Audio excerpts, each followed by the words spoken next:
Hi, my name is Steve Steinmetz. I just finished my education specialist teaching credential, and I'm here with Wendy Jacob, my master teacher from San Diego Unified, and we are going to talk to you guys about paperwork in special education. Paperwork. Paperwork. IEPs and BSPs and work samples, all of it. So my first question is, what is the average amount of time a special education teacher spends on paperwork per day? Okay, I have to take my glasses off for that one. Okay, Steve. Paperwork is a big part of our day. From the kids coming in the door, tutoring, teaching, working on goals, um, keeping up with their goals. Paperwork moves all the way on to their IEPs. Once we are finished with goals, we have to get ready for another IEP meeting.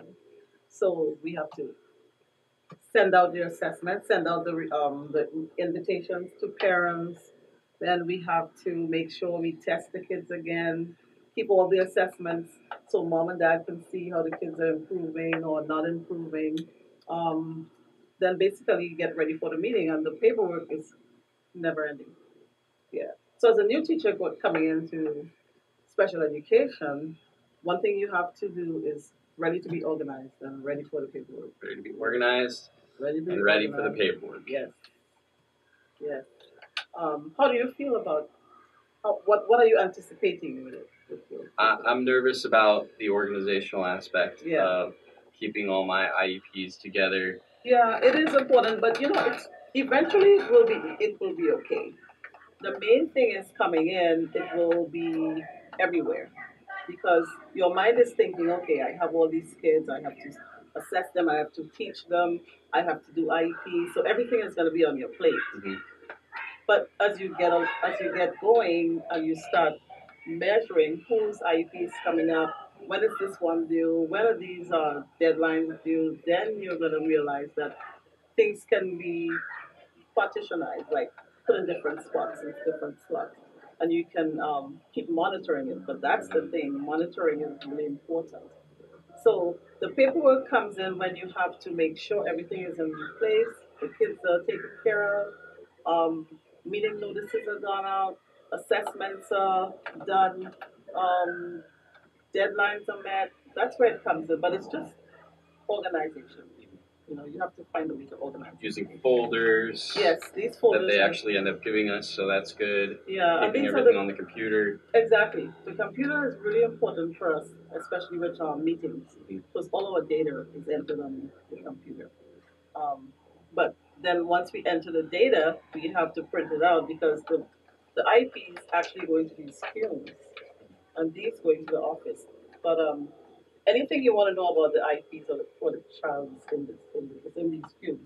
So there goes the paperwork again. From the time you started, you get it together, and then it goes off to the office.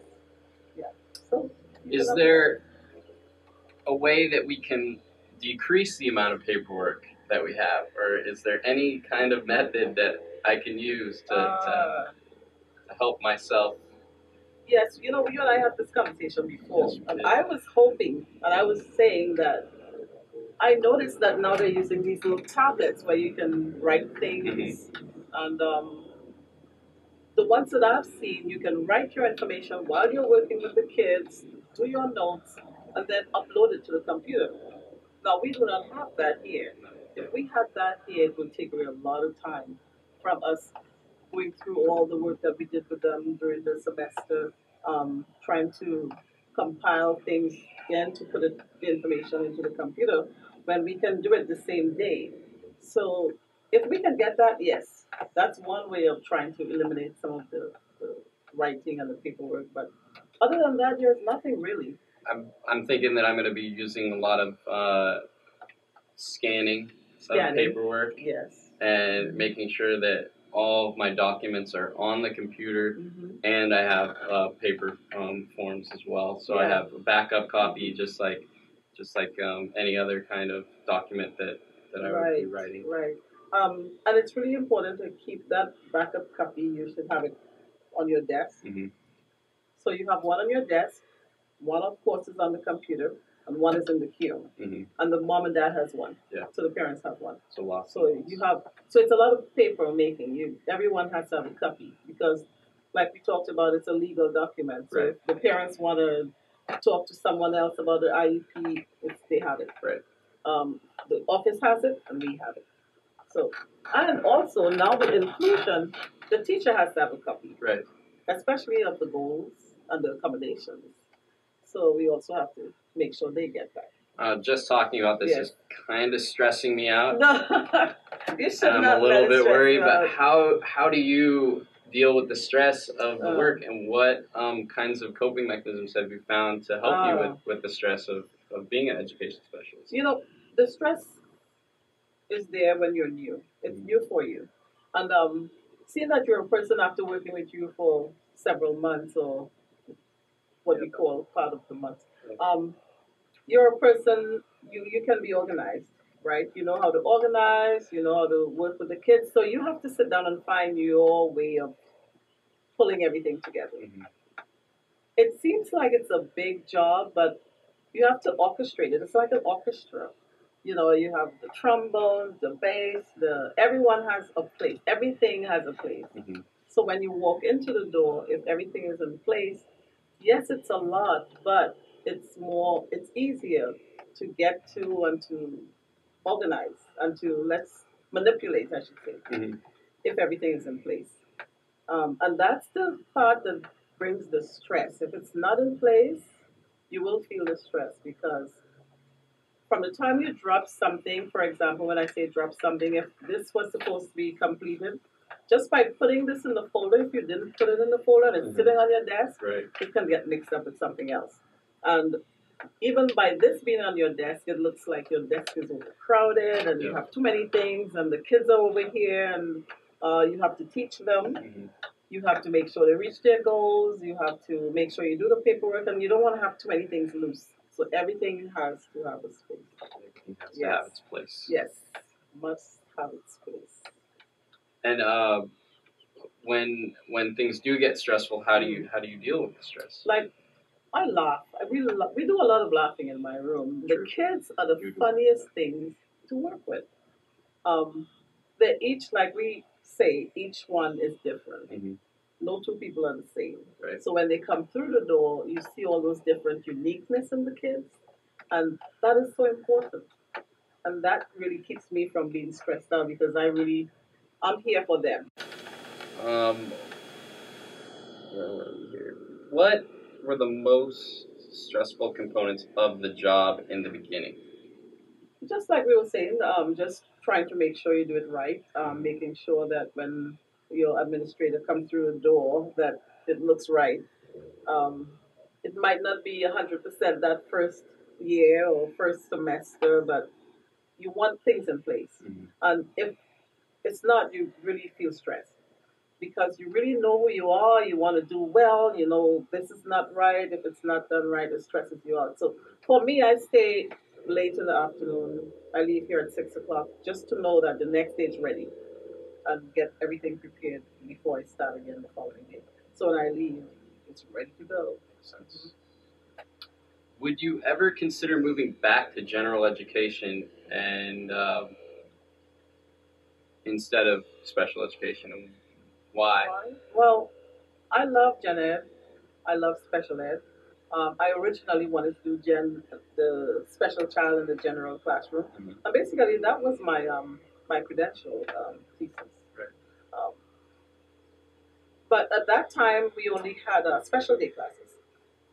But I fell in love with the special day once I left the general education and I came to special day.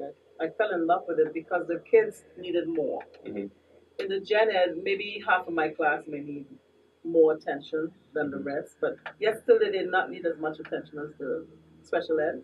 So I feel like I have the patience for the special ed. Mm-hmm. I will go back to gen ed maybe if there's nothing else to do, but really, I really like special ed. I'll stay here for now. Yeah. And what kind of future endeavors are you going to be doing, Ms. Jacob? Oh my goodness, that's a good question. You know, I have always wanted to have my own business. My children have their own business. My son had his own business. My daughter is trying to pull her own business. My brother has his own business. My sister. So it's like a family of business. So now I'm close to retirement age. Yes, very close. My thinking is I should open my own business, but I love working with kids, so I definitely I'm getting ready to work with a small group of people, and we are getting ready to work on a reading intervention clinic for children and adults. So that's in my back pocket right now. Yeah. Yes, it's something to see in the future. But thank you for asking because that's really my baby. That's gonna be my baby. Yes. And what about you? I know you were thinking of some things. Yeah. Yeah, I'm trying to work with a person influential in the ADHD community. We are going to be working on lesson plans targeting social, emotional, behavioral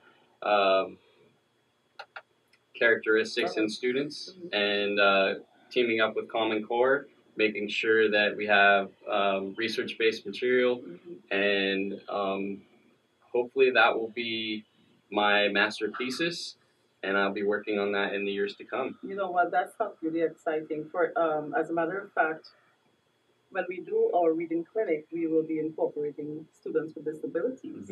So that's something we can probably work together on. Yeah, Okay. and I think that's something that the schools will benefit from. Definitely. All the schools. Okay. And you know what, Steve, I'm thinking, I've worked with and spoken to a couple of parents who are also interested in literacy. So they're coming to learn to read, and most of the second language parents, they really need it, and they really want it. So this is something that I'm really anxious about, and I shouldn't say anxious, but excited. Yeah. That's the word, Definitely. excited. Because I would love to work with the adults. That would be really awesome. Love it too. Yes, that would be awesome. Yeah. They need just as much help sometimes as the kids. Yes. So that's as far as we have gone with paperwork and working with what we plan to work with in the future. Yeah. Yeah. Yeah. So that's it. Yeah, we're all done. We're going to be working together in the future. Yes, we Ms. will. Jacob, We're going I to shake on appreciate that it. one. Thank you. Thank you so much. And it was a pleasure working with you, Steve. You too. You too. Very good. And we will see you guys soon. Take it easy. Yes, we will have more videos. If you have questions, you can tweet it to us. What's the word? Tweet. Yeah, tweet. Yeah. Tweet us or comments. Yes. Email, text, Twitter. We might be on there. All that social media stuff. Yes, social media. And we will answer your question. All right. See you later.